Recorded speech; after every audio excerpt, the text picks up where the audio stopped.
Yan, at isang mapagpalang araw po sa inyo lahat mga kalingap. Dito po tayo ngayon sa dulo ng transient nila Kalingap Rob. Ay kabit na po yung gate. Ayan na po. Yan. Babaguhin pa po yan ang kulay kasi dilaw po ang kulay niyan. At yan, nilayout na po namin yung para dun sa lobby. May lobby pa po yan dyan. May tatayo pa po dyan na lobby. Nakalayout na po yan. At inuumpisa na.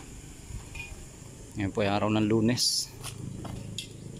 Ayan, ipipix na lang po ito. Mga padlock na lang kulang. Puno ang tatanggalin. Ayan na. Po sa harapan. Babaguhin po ng kulay yan. Gagawin dilaw. At kakakabit lang po. Ayan, pupunasan po yan mamaya. Tapos ipapainal po ng kulay. Ayan mga kalingap, maraming salamat po sa patuloy na pagsuporta sa aking YouTube channel. Thank you so much po. Wala pa po tayo ngayon mga bagong upload kasi dami pa po talagang gawain dito.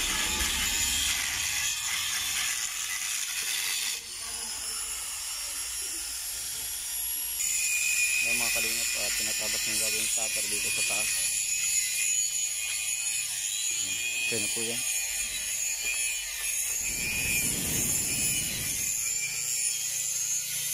Na lang. Mga padlock na lang po ang gagawin.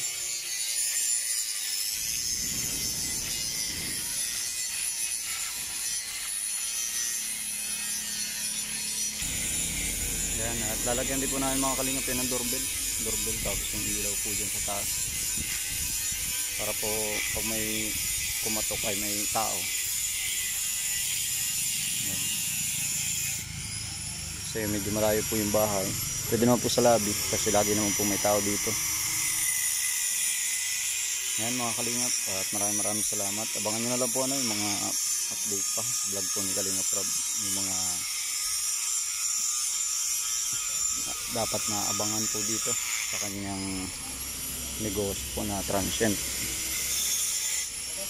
At syempre dito po ginanap yung birthday ni Jack. Dito na po yung ginanap kasi okay na po. Yan, ingat po kayo palagi mga kalingap. God bless po and more blessings po sa inyong lahat. Bye bye.